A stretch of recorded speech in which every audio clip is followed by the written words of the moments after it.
Hello and welcome to magnetic career. আমি বিপ্লব আচার্য। আজ আমি আলোচনা করব পিএমইজিবি প্রজেক্ট রিপোর্ট কীরকমভাবে আপনারা বানাতে পারবেন। আমি আগে পিএমইজিবি রিলেটেড যে ভিডিওটি আপলোড করেছিলাম সেখানে আমি আগে আপনাদের বলেছিলাম যে নেক্সট ভিডিওতে আমি পিএমইজিবি প্রজেক্ট রিপোর্ট কীরকমভাবে তৈরি করতে হয় সেটা সম্পর্কে আলোচনা করব। আপনারা যদি আমার সেই আগের ভিডিওটি না দেখে থাকেন, ভিডিওর লিঙ্কটি ডেসক্রিপশন বক্সে দিয়ে দেবো, সেখান থেকে সেই ভিডিওটি আগে দেখে নিন। আপনাদের সুবিধার্থে আমি আগের ভিডিও ডেসক্রিপশন বক্সে প্রতিটি ডিস্ট্রিক্টের ডিআইসি অফিসের নাম্বার এখানে দিয়ে রেখেছি। যদি কোনো প্রবলেম হয় তো আপনারা সেখানে কন্ট্যাক্ট করে নিতে পারেন। এছাড়াও অন্যান্য কোনো সহযোগিতার জন্য আপনারা আমাকে কমেন্ট বক্সে জানাতে পারেন। আমি যথাসাধ্য চেষ্টা করব আপনাদেরকে হেল্প করার। তো এখানে একজন আমাকে কমেন্ট করেছিলেন, তার নাম হচ্ছে আসিফ ইকবাল।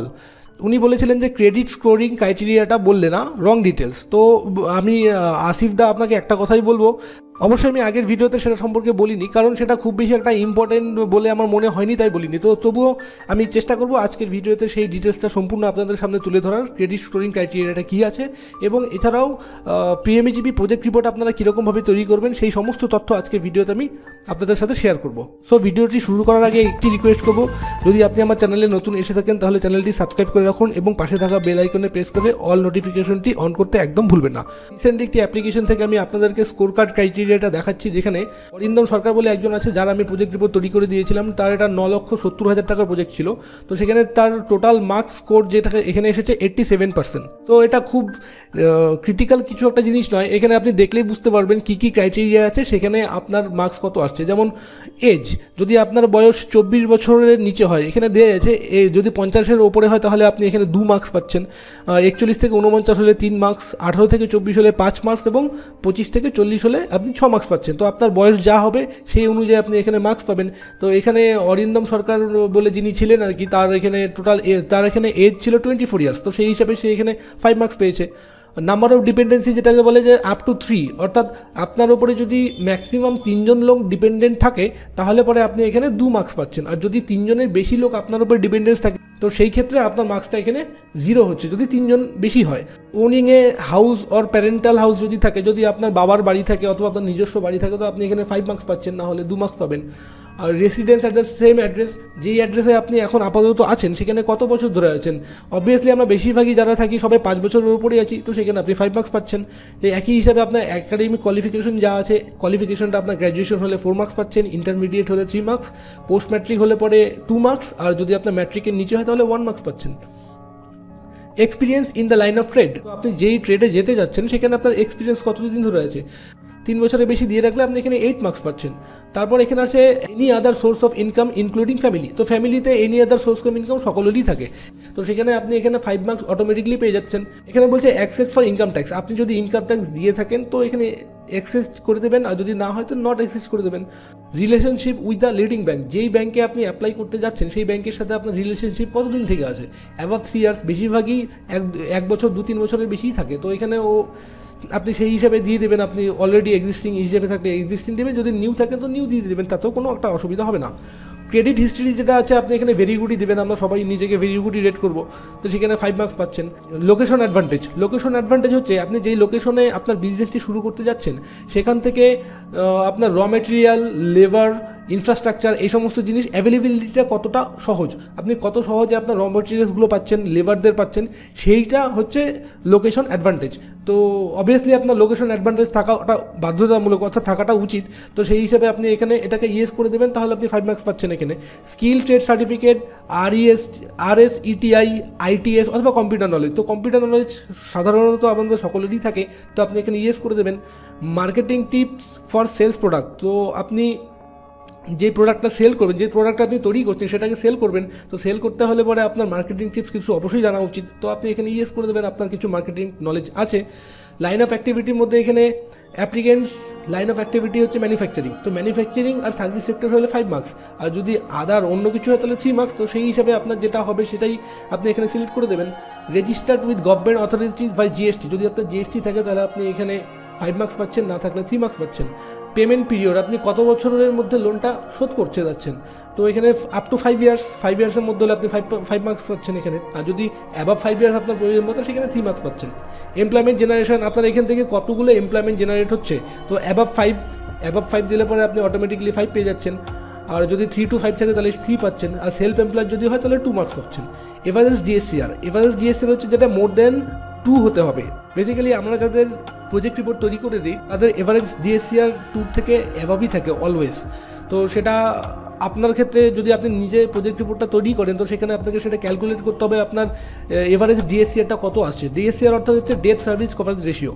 তো এটা কত আছে, মোর দেন 2 হলে পরে এখানে 5 মার্কস পাচ্ছেন। তো নেক্সট হচ্ছে এখানে কোলাট্রাল সিকিউরিটি কভারেজ। তো এখানে আমরা 100% অ্যান্ড অ্যাভাবই দিয়ে রাখি। এরপরে আপনি এখানে এই আই হেয়ার বাই ডিক্লেয়ার যে অপশনটা আছে সেটাকে ক্লিক করবেন, করে সেভ করবেন, করলে পরে আপনার এখানে ক্রেডিট স্কোরিং ক্রাইটেরিয়াটা চলে আসবে। তো এই ক্ষেত্রে এখানে 87, আপনার ক্ষেত্রে হতে পারে সেটা 90ও হতে পারে, 85 অথবা 80 হতে পারে, এটা খুব বেশি একটা ম্যাটার করে না। তো এই জিনিসটাই আপনাদের দেখানো ছিল। এবার আসি পিএমএজিপি প্রজেক্ট রিপোর্টটি আপনি কীরকমভাবে তৈরি করবেন। একটি ডেমো প্রজেক্ট আপনাদের দেখাচ্ছি যেখানে 8 পেজের একটি প্রজেক্ট রিপোর্ট তৈরি হয় পিএমএজিপিতে। যেখানে আপনার শুরুতেই থাকতে হয় project at a glance top sheet যেটা।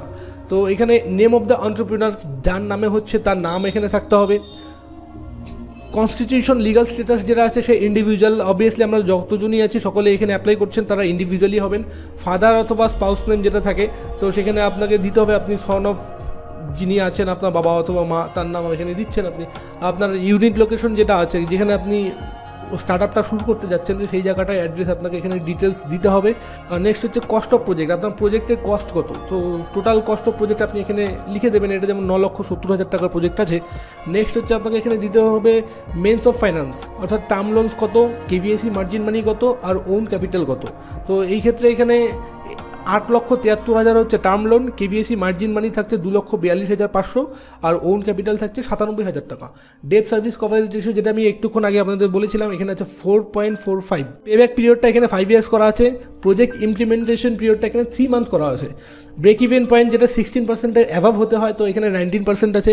এমপ্লয়মেন্ট টোটাল 8 জন হচ্ছে এবং পাওয়ার রিকোয়ারমেন্ট আছে 1 কিলোওয়াটের। এরপরে আপনাকে এখানে দিতে হবে মেজর র মেটেরিয়ালস, কী কী র মেটেরিয়ালস আপনার প্রয়োজন পড়তে পারে। তো এই ক্ষেত্রে র মেটেরিয়ালসগুলো এখানে লিখে দেবেন।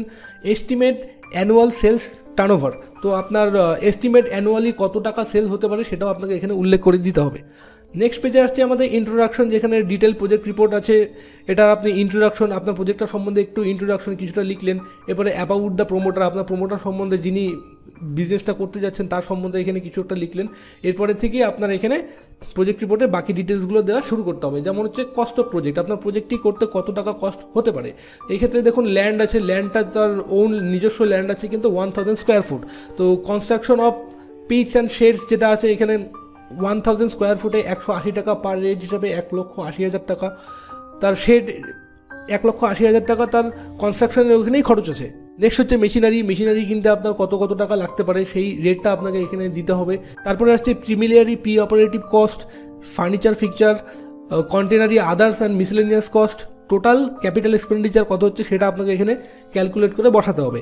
এরপরে আপনার ওয়ার্কিং ক্যাপিটাল কত টাকা লাগবে সেটাও আপনি এখানে বসাবেন। তো এখানে 5,82,000 টাকা হচ্ছে ওনার টোটাল ক্যাপিটাল এক্সপেন্ডিচার এবং ওয়ার্কিং ক্যাপিটাল হচ্ছে 3,88,000 টাকা। এই হিসাবে টোটাল প্রজেক্ট কস্ট হচ্ছে 9,70,000 টাকা। তো সেই হিসাবে আপনার যেটা হবে আপনি সেটা এখানে বসাবেন। মেন্স অফ ফাইন্যান্স যেটা আপনার এর আগেই দেখেছিলাম, তো পার্সেন্টেজটা এখানে শুধু দেওয়া আছে। ওন কন্ট্রিবিউশন আছে 10%, 97,000। ব্যাঙ্ক ফাইন্যান্স, টার্ম লোন এবং ওয়ার্কিং ক্যাপিটাল বাকি সমস্ত কিছু মিলিয়ে 90%। মার্জিন মানি অর্থাৎ গভর্নমেন্ট সাবসিডি এখানে আছে 25%, 2,42,500 টাকা। নেক্সট আপনাকে এখানে দেখাতে হবে statement showing repayment of term loan and working capital term loan. তো আপনি লোনটা দুরকমভাবে পাচ্ছেন, অর্থাৎ দুটি অ্যাকাউন্টে লোনটা পাবেন, একটি হচ্ছে টার্ম লোনের আর একটি হচ্ছে ওয়ার্কিং ক্যাপিটাল। তো আপনি এখানে সেটা কীরকমভাবে পে ব্যাক করছেন সেই হিসাবটা আপনাকে দেখাতে হবে। আপনি প্রথম বছর কত দিচ্ছেন, ইনস্টলমেন্ট কত, তারপরে ক্লোজিং ব্যালেন্স কত দাঁড়াচ্ছে, 10% রেট অফ ইন্টারেস্ট ধরে এখানে প্রজেক্ট রিপোর্টটি করা আছে। তো আপনার ক্ষেত্রে ব্যাংকের সাথে কথা বলে দেখবেন তারা কত পার্সেন্টেজ নিচ্ছে, সেই হিসাবে পার্সেন্টেজটা ক্যালকুলেট করে এখানে বসাতে হবে। ওয়ার্কিং ক্যাপিটালে কত হচ্ছে সেটাও আপনাকে বসাতে হবে। নেক্সট আপনাদের এখানে statement showing depreciation of fixed assets.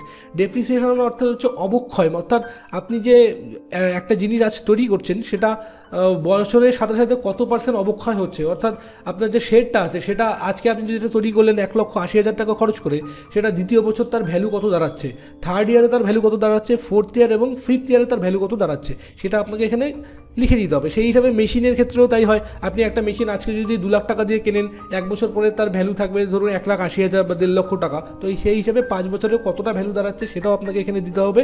R total depreciation কত আছে সেটাও আপনাকে এখানে ক্যালকুলেশন করে একবার একটু বসাতে হবে। এরপর আপনাকে যেটা দিতে হবে সেটা হচ্ছে details of sales.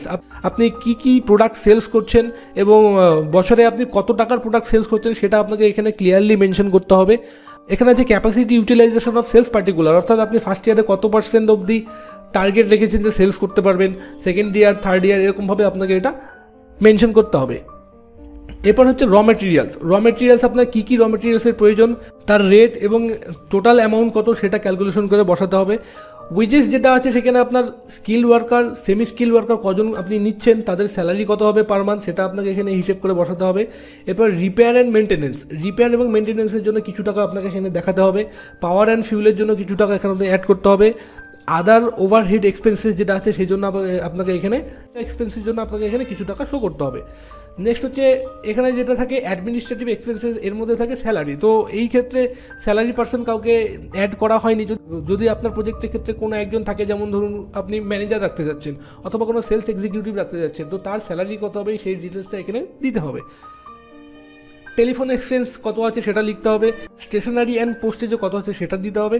Advertisement and পাবলিসিটিতে আপনি কত টাকা খরচা করতে যাচ্ছেন। ওয়ার্কশেড রেন্ট, যেহেতু ওয়ার্কশেডটি আপনার নিজস্বতা, এখানে রেন্টের কোনো ব্যাপার নেই। আদার্স মিসেলিনিয়াস এক্সপেন্সেস কী আছে সেখানে আপনি কিছু টাকা অ্যাড করে টোটাল কত টাকা হলো সেটা আপনার এখানে বসাতে হবে। নেক্সট হচ্ছে capacity utilisation of manufacturing administrative expenses, এই ক্ষেত্রে আপনার কতটুকু ইউটিলাইজেশন হচ্ছে সেটা আপনাকে ক্যালকুলেশন করে এখানে বসাতে হবে। তারপরে র মেটেরিয়ালস, অ্যাডমিনিস্ট্রেটিভ এক্সপেন্স যা আছে সেটাও আপনাকে এখানে ক্যালকুলেশন করে বসাতে হবে। 8 নম্বর পয়েন্টে আসছে অ্যাসেসমেন্ট অফ ওয়ার্কিং ক্যাপিটাল। তো আপনার ওয়ার্কিং ক্যাপিটালে আপনি কত টাকা সেল হচ্ছে, ম্যানুফ্যাকচারিং এক্সপেন্সেস কত হচ্ছে, র মেটেরিয়ালসে কত, ওয়েজেসে কত, রিপেয়ার মেনটেন্যান্সে কত, পাওয়ার ফিউলে কত এবং আদার ওভারহেড এক্সপেন্সে কত, সেটাও আপনাকে এখানে লিখতে হবে। কারণ আপনার কত টাকা সেল হচ্ছে আর আপনার কত টাকা খরচ হচ্ছে, সেখান থেকে আপনার ম্যানুফ্যাকচারিং কস্ট, অ্যাডমিনিস্ট্রেটিভ কস্ট দুটো একসাথে যোগ করে তারপরে সেলস থেকে বাদ দিলে পরে আপনার প্রফিটটা বের হবে। তো সেই কারণে আপনাকে এই ডিটেলসটা এখানে দিতে হবে। ওয়ার্কিং ক্যাপিটাল এস্টিমেটটাও আপনাকে এখানে তুলে ধরতে হবে। আর নেক্সট হচ্ছে projected profit and loss account. So আপনি কত টাকা আপনার সেল হবে, কত টাকা আপনার কস্ট হবে সেই ডিটেলসটা একবার দিতে হবে। আপনার প্রফিট অ্যান্ড লস কত হচ্ছে, ইয়ারলি হিসাবে আপনার কত টাকা, first year, second year, third year, fourth year আপনি কতটা প্রফিট আছে সেটা আপনাকে ব্যাংকে দেখাতে হবে। আর এখানে আসে হচ্ছে ডেট সার্ভিস কভারেজ রেশিও, ডিএসসিআর, যেটা ডিএসসিআরটা আপনার প্রফিট অ্যান্ড লস এবং তার উপরে যে খরচাটা হয় আর কি সেটার থেকে ক্যালকুলেশন করে আপনাকে ডিএসসিআরটা বের করতে হবে। তো আপনি যদি চান গুগলে একবার সার্চ করেও দেখতে পারেন ডিএসসিআর কীরকমভাবে ক্যালকুলেট করে, আপনি সেখান থেকে ফর্মুলাটা পেয়ে যাবেন। নেক্সট হচ্ছে প্রজেক্ট ব্যালেন্স শিটে আপনার কিছু লায়াবিলিটিস যেগুলো থাকে সেগুলো দিতে হবে, অ্যাসেটস কী আছে সেগুলো এখানে তুলে ধরতে হবে। ক্যাশ ফ্লো স্টেটমেন্টের ক্ষেত্রে আপনার নেট প্রফিট কত আছে, ডেপ্রিসিয়েশন কী আছে, term loan, working capital loan, প্রোমোটার্স capital যা থাকে সেটা আপনাকে এখানে একবার দিতে হবে। আর হচ্ছে এরপরে ব্রেক ইভেন পয়েন্টটা আপনাকে এখানে ক্যালকুলেশন করতে হবে, অর্থাৎ আপনি যে বিজনেসটি স্টার্ট করছেন সেটি কত দিনের মধ্যে ব্রেক ইভেন পয়েন্ট টাচ করবে, তো সেই হিসাবটা আপনাকে এখানে একবার তুলে ধরতে হবে। আর নেক্সট লাস্ট পেজে যেটা আছে আপনি এখানে একটা ডিক্লারেশন দিলেন, ডিক্লারেশন দিয়ে এই প্রজেক্ট রিপোর্টটি আপনাকে এখানে কমপ্লিট করতে হবে। তো আপনি যদি চান এটা স্ক্রিনশট নিয়ে নিতে পারেন, স্ক্রিনশট নিয়ে এটা ডিটেলসগুলো থেকে কিছুটা আইডিয়া নিয়ে যদি নিজে তৈরি করতে পারেন তো খুবই ভালো। আর যদিও আপনাদের কোনো সমস্যা হয় বা অসুবিধা হয়, এই লিঙ্কটি আমি আপনাদেরকে ডেসক্রিপশন বক্সে দিয়ে দিচ্ছি, আপনারা আমার সাথে যোগাযোগ করতে পারবেন। এখানে পিএমইজিবি প্রজেক্ট রিপোর্ট অ্যাপ্লিকেশন ফর্ম এটা, তো এখানে আপনার নাম, অ্যাড্রেস, কন্ট্যাক্ট নাম্বার, কোন প্রজেক্টের জন্য আপনি অ্যাপ্লাই করতে যাচ্ছেন সেই প্রজেক্টটি, আর আপনার ল্যান্ড কতটুকু আছে, টোটাল প্রজেক্ট কস্ট কত টাকা আছে, মেশিনারি কত টাকা লাগবে আপনার, আর র মেটেরিয়ালস কী কী প্রয়োজন, আর রেডি প্রোডাক্ট নেম কী হবে, যে প্রোডাক্টটি আপনি তৈরি করছেন তার নাম এবং প্রাইস কী হবে সেটা আপনি এখানে ডিটেলসটা দেবেন। দেওয়ার পরে আপনি কি এর আগে কখনো এই লোনের জন্য আবেদন করেছিলেন সেটা আপনি ইয়েস অথবা নো যেটা হবে করে দিতে পারেন। এবং আপনার প্রজেক্ট রিপোর্টটি যত টাকার মধ্যে হবে, যদি 5 লাখ টাকা অবধি প্রজেক্ট রিপোর্ট হয় তাহলে এই অপশনটি সিলেক্ট করে দেবেন, আর যদি 5 লাখ টাকার উপরে হয় তাহলে এটি সিলেক্ট করে আপনি সাবমিট করে দেবেন। তাহলে পরেই আপনার রিকোয়েস্টটি আমার কাছে চলে আসবে এবং আমাদের টিমের তরফ থেকে আপনার সাথে যোগাযোগ করা হবে। একটা কথা অবশ্যই মনে রাখবেন, পিএমইজিপি লোনের জন্য কোনো দালালকে 1 টাকাও দেওয়ার প্রয়োজন নেই। মাঝে যদি কোনো দালাল আপনাদের এসে বলে আমাকে এত টাকা দিতে হবে, আমি আপনাকে লোন করিয়ে দেবো, তাদের থেকে অবশ্যই দূরে থাকবেন, কারণ তারা আপনার আখেরে কিছুই করতে পারবে না, শুধু আপনার কাছ থেকে টাকাটাই নেবে। পিএমইজিপি লোনের জন্য কোনো দালাল মাঝখানে থাকার প্রয়োজন পড়ে না, কারণ এটা পুরোটাই অনলাইন সিস্টেম করে দেওয়া হয়েছে সরকারের তরফ থেকে। শুধু আপনাকে প্রজেক্ট রিপোর্টটাই বানাতে হবে, প্রজেক্ট রিপোর্টে আপনাকে কিছু টাকা হয়তো ইনভেস্ট করতে হতে পারে। আপনি যদি কোনো সিএর সাথে যোগাযোগ করেন, সে 5 থেকে 10 হাজার টাকা চার্জ করতেও পারে পিএমইজিপি প্রজেক্ট রিপোর্টের জন্য। এছাড়া আপনি আমাদের সাথেও যোগাযোগ করতে পারেন। এখানে আমি ভিডিও ডেসক্রিপশনে কেভিআইসি অফিসের নাম্বারগুলো দিয়ে রেখেছি। আপনারা চাইলে পরে আপনার ডিস্ট্রিক্টের কেভিআইসি অফিসের সাথে একবার যোগাযোগ করে তাদের সাথে আলোচনা করে নিতে পারেন। কোন প্রজেক্টটা আপনার জন্য সুইটেবল হবে সেই সম্পর্কে আপনি সাজেশন নিতে পারেন, তারপরে আপনি এই প্রজেক্টের জন্য অ্যাপ্লাই করুন। তো আশা করছি পিএমইজিপি প্রজেক্ট রিপোর্ট সম্পর্কে তথ্য সমস্ত কিছু আপনাদের সাথে শেয়ার করতে পেরেছি। এরপরে যদি আপনাদের কোনো সমস্যা বা কোনো প্রবলেম থেকে থাকে আপনি আমাকে কমেন্ট বক্সে জানান।